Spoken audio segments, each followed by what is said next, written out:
This story starts in a cemetery of the United States. And back in the day, the old tombs in the old coffins, people built these large tubes for communicate under and outside with a rope who communicate with a bell who rings. And this was used because back in the day, in the old times, people didn't know when a person who was ill was not dead.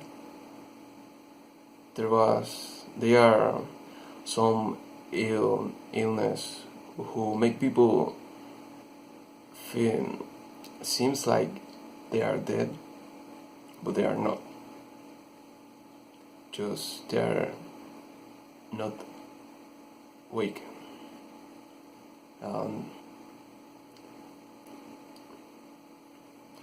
This is a story who starts with these two caretakers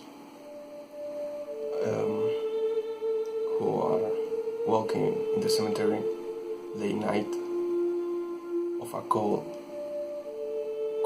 and dark night.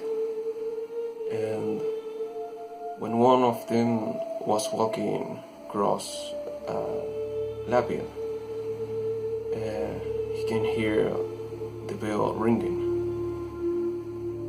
He asked to the company if he heard that ring too. The company said that he didn't hear anything, so they are just walking around. He ignored him, but later of 5 minutes, they hear this ring again, ringing with the insistence. So, at this point, one of the caretakers asked to the other to what is going on there, what's going on here, you know. This bell cannot stop ringing. So they get close to the lapid, and this man hear this bell ringing. So he get close to the tube and ask to the tube if is anyone there down the coffin, inside the coffin. And for his surprise, he hear a voice of a woman telling to him for rescue her. And he got really nervous after hearing her voice, and he took his shovel for start to digging.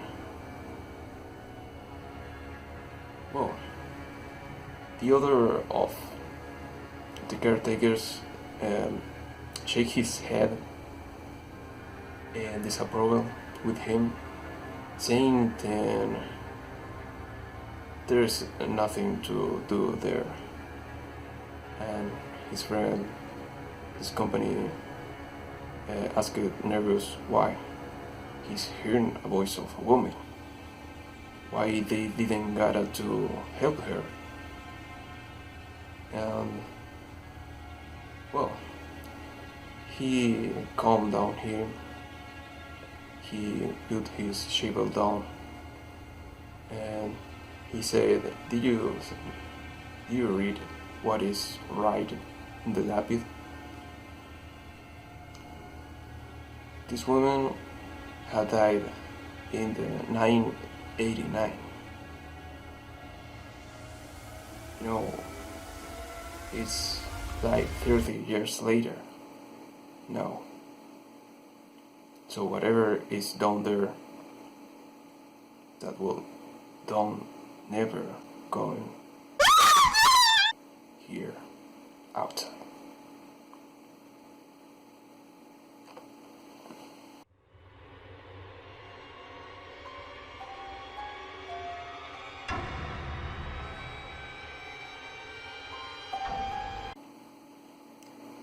This story starts with a young man of 24 years old. He's a good man. He is living with her parents now. He is assisting to the college, having a normal life, but he had this problem with sleep. He had amnesia, so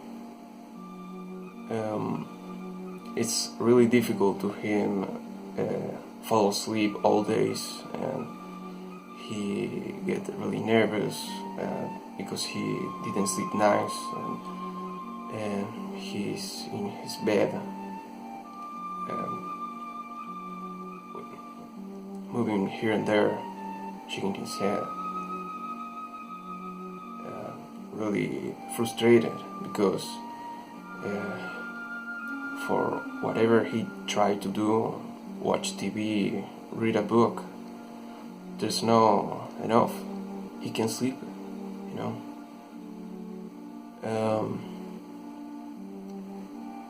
His mother asked to him if he want to take pills for sleep, but he knows about how much bad are those pills for his mind and his body.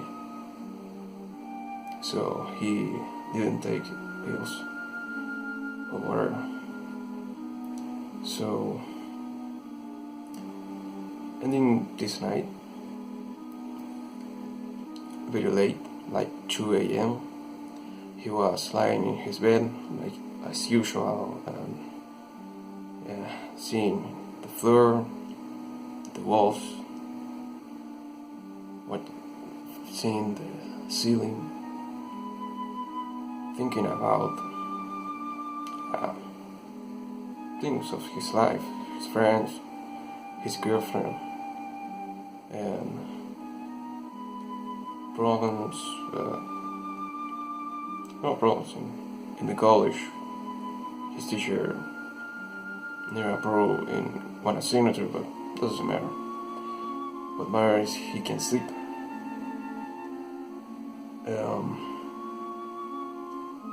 So at one point he was looking to the window, and he can see this yellow true light. Not really close to his home, not really near, but he can clearly see that two lights, like normal lights in the street. So he was seeing that lights. He was thinking, and he fell slowly and slowly to that deep sleep. The young man the next day was really excited, was really happy. He can finally fall asleep, and he do his things as usual. He didn't think about that a lot, so he thinks as usual. But when the night was close and he was in his room, he was thinking about, well, tonight I will can't get sleep anymore. So he reminds that two lights, the two safety lights, who makes he fall asleep the night before. So he was in his bed, watching through the window, and there was the two lights. A very more not near like the night before, a very little far. So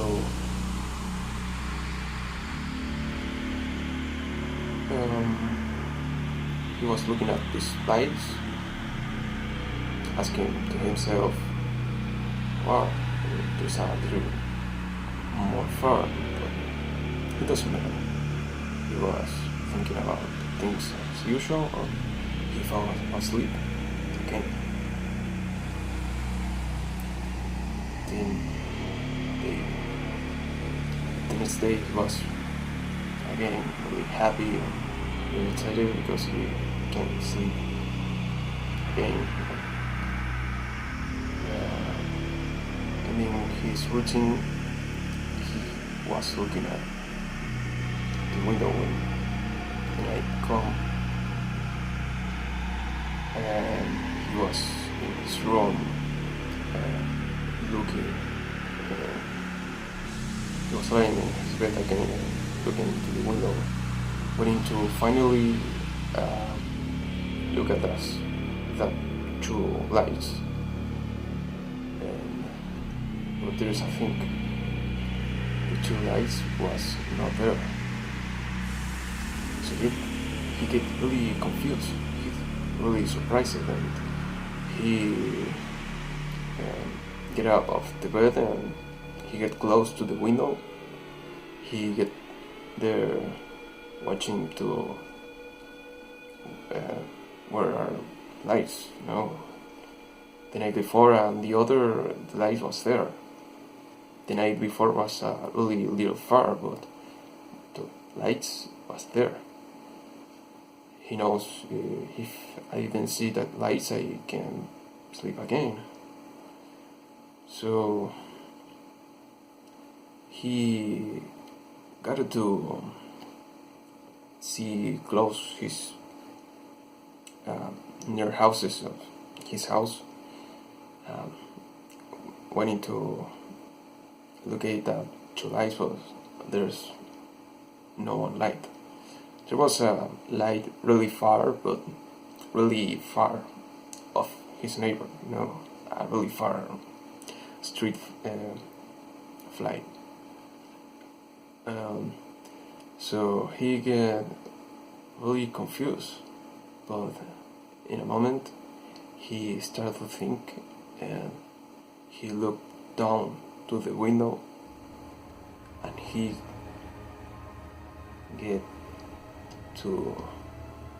realized then there was big marks of a really big hand who grabs his window, the mark of the window, like some big creature trying to enter to his window. After this, his insomnia get really and really worse.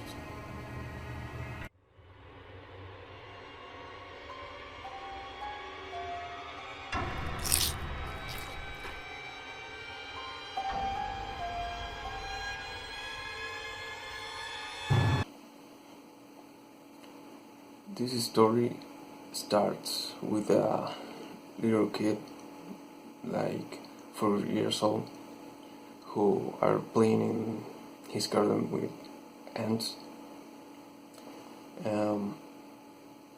He was grabbing ants with his hands and pushing with his fingers to split it up the ants.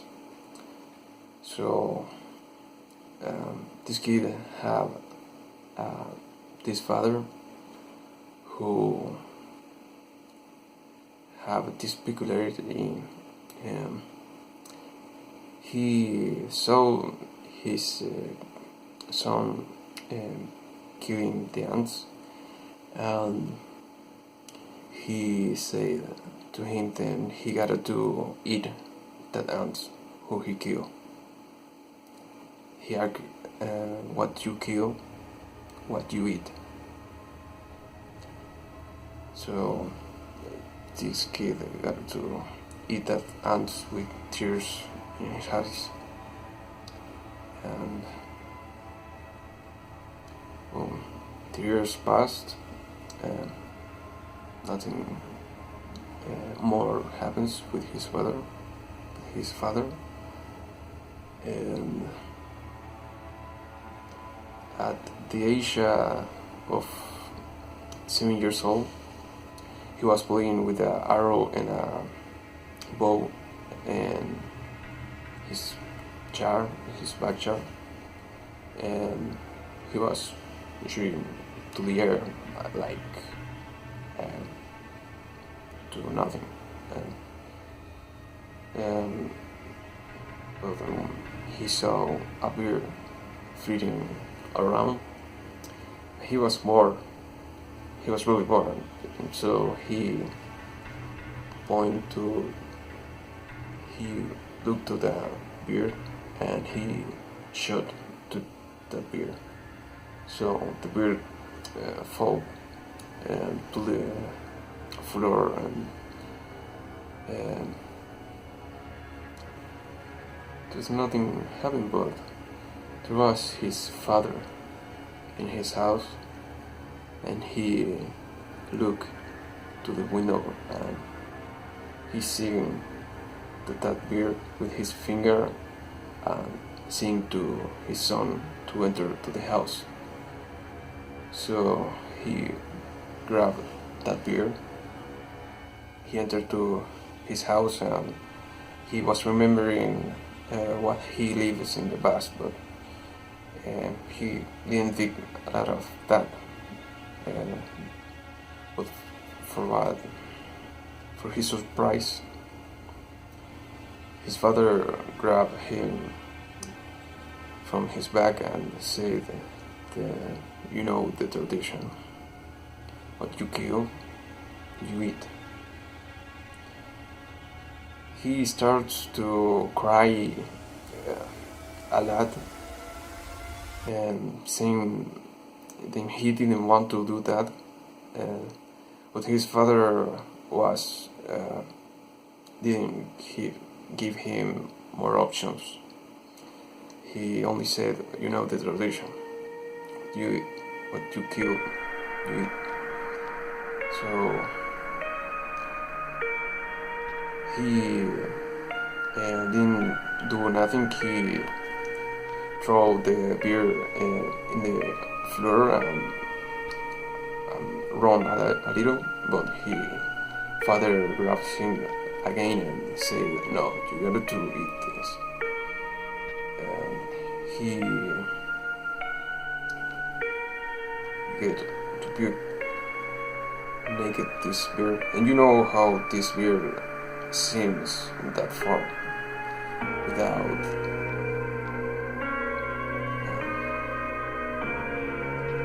without feathers. So he crying, he got to eat that beer. So his father was not a bad person. He's just this rare, weird tradition. But he was not a bad person. The years passed with nothing new, all as usual, all as normal. And this kid was getting more, his brain more wrong. he wants to get a pet, a little dog. So his father bought him a German Shepherd. So he was really happy, playing with the dog all days, and the years passed with nothing new. All was pretty as usual. But at the age of 16, he was driving his car drunk, and he got close to his house. He was entering into his house, and he was drunk. He was not pretty conscious of what he was doing. So he heard the car like he was over, I think. He hit something, noise like that, and he get out to his car, and he was really sad, really surprised, and really worried because he had hitting his dog. His dog was in the floor with a lot of blood, with all his parts of organs outside his body. Something really pretty horrible to see. You know, he was really he really loved his dog, and so he grabbed his dog and entered to his house, really sad and with tears in his eyes again. But he was walking in the dark in this house pretty late, like 4 a.m. and his father surprised him walking to the house, and he looks to his son. His son looks him with his dog in his hands, and he said no. And his father said, yes, you know the tradition. And he started to cry and moving himself with his dog in his hands, saying that he could do this to him. You know, it's his dog. What's wrong with his mind? He was really surprised, but his dad said, no, you know the tradition. And well, he starts to enter a conflict with him. He drops his dog in the floor and he runs away his house. And he runs not a lot of time, just a day and a half, because he has nowhere to go.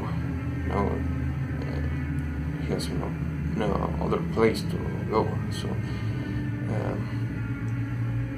when this time passed, he come to his house again, and he,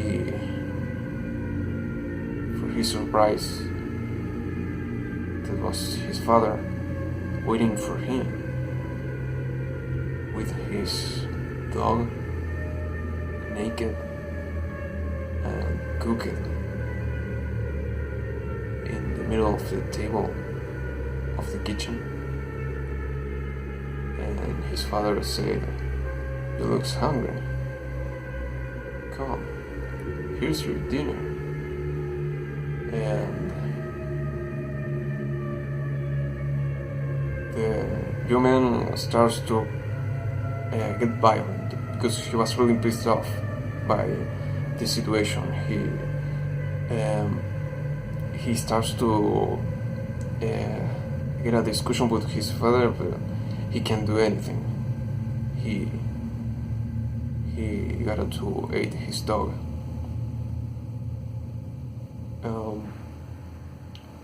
He was really hungry, but that didn't get the situation is he's eating his dog, no? But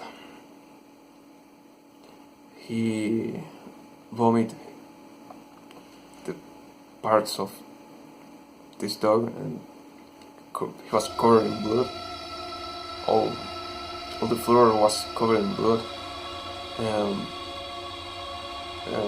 It seems like a pretty crazy scene. His father starts to smiling him and saying, "I'll start dinner." After this, he cleans outside the stairs to his bed, to his room, but he was grabbing his things because he knows that was the late thing, the last thing his father can do with him. He was really pissed off. He only wants to get out of that house. When he was with his things in his hands, he was downstairs. He was walking downstairs, but he see his father looking at him, smiling, and he said, "Where are you going? Where do you think that you are going?" This thing starts in a confrontation with insults. He hit his father, and his father hit him. Starts a really hard fight. And at one point he hit his father, and his father fall down the stairs, and he broke his neck. So he was falling downstairs dead. And he starts to say, "Why you can do this to me, father? How you can do this to me?" He was with tears in his eyes, saying this again and again, "How you can do this to me, father?" So he was going to grab an axe to kill his father and cook him, like his tradition.